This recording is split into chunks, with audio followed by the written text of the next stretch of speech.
Dan pemirsa, untuk membahas lebih lanjut pada hari ini pertemuan dari tokoh agama, kita sudah bersama narasumber Ketua STF Dirgantara, Simon Lili Cahyadi. Halo, selamat siang Romo.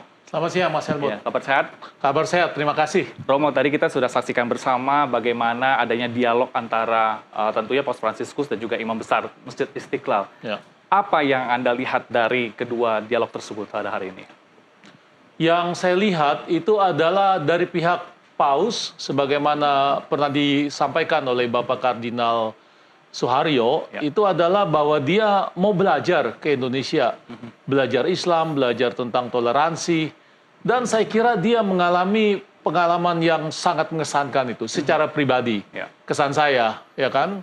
Dari sudut itu dia lihat nyata. Tadi kita lihat juga bagaimana konkretnya dan realistisnya toleransi, bahwa itu bukan sesuatu yang mengawang, tetapi yang nyata sehari-hari dialami. Saya yakin itu begitu mengesankan untuk beliau. Ya. Ya. Dan memang diketahui bahwa Indonesia ini memiliki keragaman suku, budaya, dan juga agama yang terlebih yang tadi sudah disampaikan, ada beberapa agama yang tadi maju untuk mendeklarasikan itu. Betul.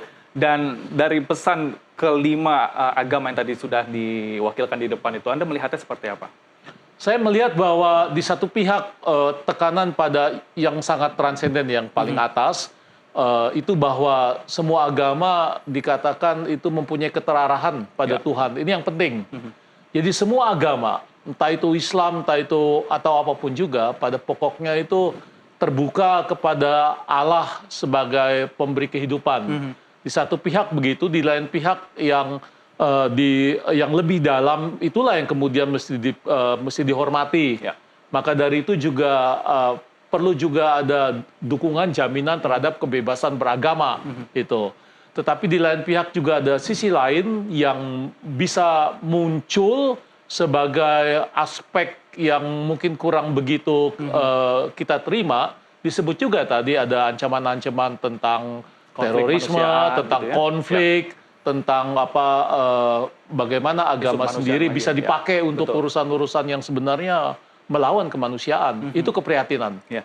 Iman, persaudaraan, bela rasa ini menjadi tema dalam kunjungan Paus Fransiskus di kali ini gitu, Romo. Yang Anda lihat dari ketiga tema besar itu yang dapat ditarik gitu, yang dapat menjadi pelajaran bagi masyarakat Indonesia seperti apa? Yang bisa ditarik menurut saya itu yang jelas untuk konteks Indonesia adalah bahwa kebebasan agama itu perlu dilindungi. Dan yang kedua pentingnya itu dialog. Dalam hal ini dialog dengan kaum muslim. Ya. Ya, karena itu yang sebagian praktis besar ya di tempat kita. Sehingga mesti digalang terus-menerus. Tadi pada bagian menjelang terakhir dikatakan dialog itu bisa saja dialog tentang doktrin ya. Ya. Tapi dialog dengan doktrin biasanya nanti akan membuat dia mengatakan tadi jadi melihat secara mendalam karena ada perbedaan. Akan nanti bisa sepertinya menjauhkan. Iya, betul. Ya, kalau kita dialog doktrin. Ini maksudnya apa ya? Tapi yang lebih penting itu adalah jalinan persahabatan yang tadi beliau katakan. Itu kalau pakai istilah saya ya, itu yang disebut dialog kata dan dialog karya. Dialog kata itu doktrin ya, macam-macam perbedaannya di mana. Tapi dialog karya itu ya bergaul, bekerja untuk kepentingan kebersamaan. Itu yang jauh lebih penting. Tadi saya lihat Bapak Paus maksud saya memakai kata persahabatan. Itulah yang dimaksudkan dengan dialog karya, kerja, bersahabat, sehari-hari, dialog hidup. Dan itu memang tadi yang di-highlight ya oleh Paus Fransiskus. Perbedaan itulah justru yang menjadi pemersatu kita semua di Indonesia ini. Dan ini juga ada yang menarik tadi digambarkan bahwa adanya gereja katedral dan juga Istiqlal di atas memang berbeda, tapi di bawah itu satu. Betul, itu tadi dikatakan. Ya. Bagaimana di atas bisa berbeda, arsitektur berbeda, ya, juga sejarah berbeda, ya, juga ritusnya dikatakan ritus bisa berbeda. Tetapi kalau masuk ke dalaman yang sangat deep, mendasar, di situ kita akan melihat bahwa sebenarnya semuanya digerakkan dari kebutuhan yang sama, yaitu kebutuhan untuk memuliakan Tuhan, untuk percaya pada Dia. Inilah yang paling penting sebenarnya ya. Yang di atas itu bisa beda-beda dalam arsitektur, dalam sejarah, tetapi ada kerinduan untuk menemui Allah, untuk mengalami Allah. Ini jauh lebih penting daripada yang atas ini. Ya. Dan terowongan itu ditafsirkan oleh Bapak Paus secara menarik tadi ya. Iya, benar. Jadi memang tadi banyak sekali pesan-pesan yang disampaikan secara langsung begitu ya, dari mulai tempat peribadatan yang berbeda, namun ternyata di bawah itu yang justru mendasar itu ternyata satu. Ya. Dan ini Romo, kalau kita melihat dari tantangan ke depannya, tadi sudah disampaikan bahwa memang kondisi Indonesia ini beragam, suku, budaya, dan juga agamanya. Tapi kalau dari tantangan ke depannya Anda melihat seperti apa, Romo? Tadi Bapak Paus juga menyebut dua tantangan sangat serius yang kita sekarang hadapi, bukan saja masa depan. Masa depan itu ditentukan dari situasi sekarang juga. Dan tantangan yang sekarang itu dihadapi disebutkan kan ada dua ya. Oh tadi dalam deklarasi Istiqlal. Bukan oleh Bapak Paus, oleh Monsinyur Harsono tadi ya. Itu dehumanisasi dan juga lingkungan dan krisis ekologi. Itu dua tantangan besar. Dehumanisasi itu yang berkaitan dengan praktek-praktek yang melawan martabat manusia, misalnya saja human trafficking, kemudian juga membangkitkan kebencian atas nama agama atau memakai agama untuk kepentingan politik. Tetapi yang kedua itu krisis ekologi. Dan ini menurut saya tantangan serius. Dua hal ini.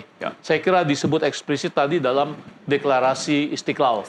Ya. Oke. Kemudian bagaimana peran Gereja Katolik untuk bisa membantu, mencegah dari adanya kedua tantangan tersebut?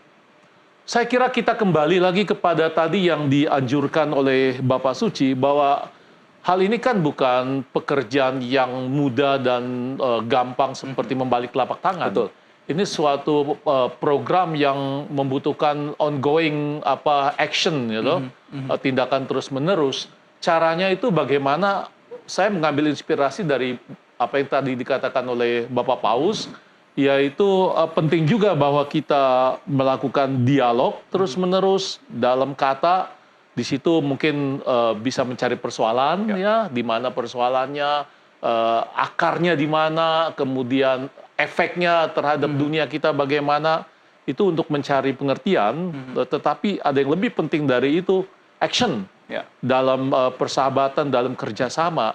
Nah, jangkauannya berarti sangat banyak ini. Macam-macam action bisa dipikirkan, apa yang penting untuk lingkungan hidup. Saya misalnya melihat sekarang sih, misalnya saja bahwa tadi oleh Bapak Hakim Besar dari Istiqlal, itu Bapak Nasaruddin Umar dikatakan bahwa Masjid Istiqlal itu memakai arsitektur yang green ya, yang ramah lingkungan.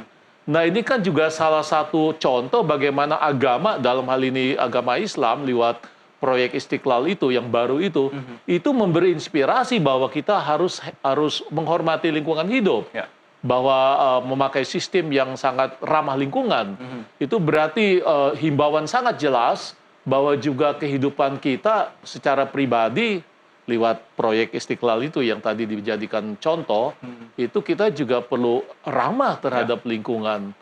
Misalnya saja tidak boros ya dengan energi, kemudian memakai barang-barang yang gampang didaur ulang.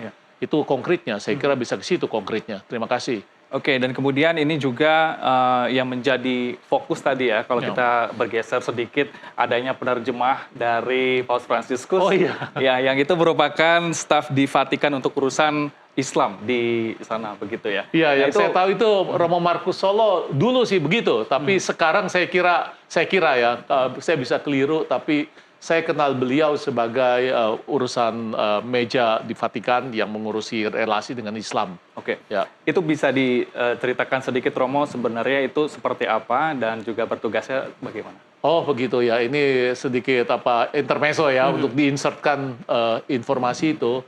Jadi saudara sekalian, Vatikan itu kan Paus itu dalam hal ini dia kepala agama, kepala gereja Katolik di satu pihak, tetapi juga di lain pihak Vatikan itu kan juga negara berdaulat.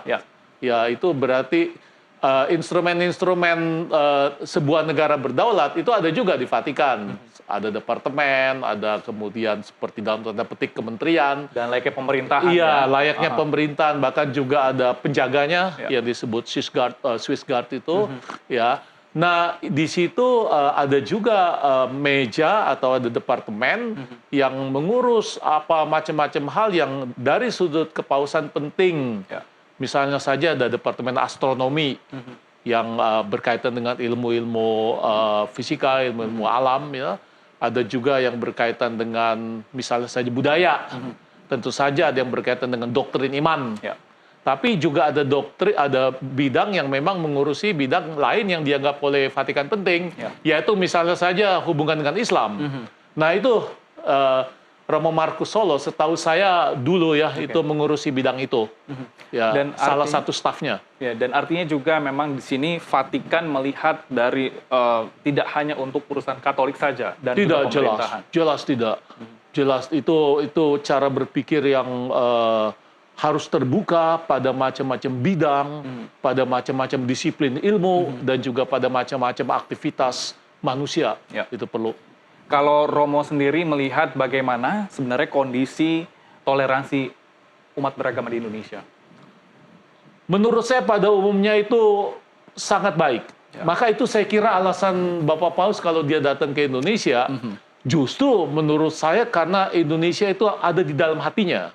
Ya, dia pasti sudah tahu macam-macam informasi tentang Indonesia kan bisa diakses di mana-mana tentang Indonesia, dan bahwa dia memilih Indonesia dari macam-macam negara, termasuk yang disebut dalam tanda petik mungkin negara dengan banyak penduduk Islam. Mayoritas. Misalnya Malaysia, ya kita bisa bertanya, padahal dekat itu kan, kenapa misalnya Malaysia tidak dikunjungi?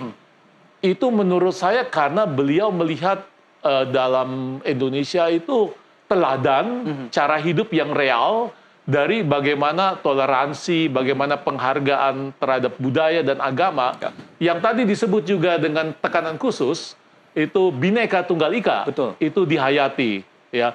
Dan contoh juga yang sangat konkret dalam konteks katedral, itu proses pembangunan Masjid Istiqlal, maksud saya, Masjid Istiqlal, proses pembangunannya sendiri kan itu sudah mengandaikan sebuah toleransi yang sangat bagus, bahwa pihak Kristen berkontribusi begitu untuk membangun arsitekturnya, dan itu lewat perlombaan. Ya, artinya partisipasi dari setiap warga itu sungguh-sungguh dihargai. Menurut saya itu contoh sangat konkret bahwa Paus menyebut itu eksplisit. Pak Silaban tadi itu kan bahwa dia tahu soal itu dan betapa realnya, betapa konkretnya dan betapa bagusnya keadaan toleransi antaragama di Indonesia. Dan ini membuka mata bagi seluruh masyarakat Indonesia, ternyata toleransi umat beragama di Indonesia ini sudah cukup lama ya. Sudah cukup lama, ya. Bahwa ada gangguan sana sini itu kan kelompok-kelompok kecil, dan kelompok-kelompok kecil itu memang ribut, biasanya suaranya jadi terdengar ya.